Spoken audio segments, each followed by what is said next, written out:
Chokli Ramavilasam higher secondary സ്കൂളിലെ +2 വിദ്യാർത്ഥി ശിവസൂര്യയെ കാണാതായ സംഭവത്തിൽ അടിയന്തര ഇടപെടലിന് നിർദ്ദേശം നൽകി സംസ്ഥാന ബാലാവകാശ സംരക്ഷണ കമ്മീഷൻ.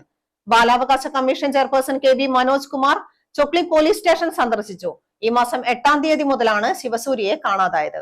ചൊക്ലി SHOയുമായും ASPയുമായും കൂടിക്കാഴ്ച നടത്തിയ ചെയർപേഴ്സൺ കുട്ടിയെ കണ്ടെത്തുന്നതിനായി ഊർജിതമായ അന്വേഷണം നടത്താനും അടിയന്തര നടപടി സ്വീകരിക്കാനും നിർദ്ദേശം നൽകി. കുട്ടിയെ കാണാതായ സംഭവത്തിന്റെ വിശദാംശങ്ങളും പോലീസ് സ്വീകരിച്ച നടപടികളും ചെയർപേഴ്സൺ ചോദിച്ചറിഞ്ഞു.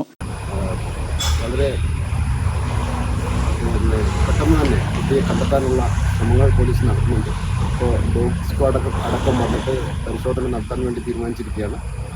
വളരെ പെട്ടെന്ന് തന്നെ ഇതിനകത്ത് അന്വേഷണം വളരെ കാര്യക്ഷമമായി നടത്തി കുട്ടിയെ കണ്ടെത്തുന്നതിനുള്ള നടപടി സ്വീകരിക്കണമെന്ന് ഞാൻ നിർദ്ദേശവും നൽകി. തുടർന്ന് ശിവസൂര്യയുടെ വീടും കെ.വി. മനോജ് കുമാർ സന്ദർശിച്ചു. കുടുംബാംഗങ്ങളിൽ നിന്ന് വിവരങ്ങൾ ശേഖരിച്ച ശേഷമാണ് അടിയന്തര ഇടപെടലിന് നിർദ്ദേശം നൽകിയത്. ഗ്രാമിക ന്യൂസ്, തലശ്ശേരി.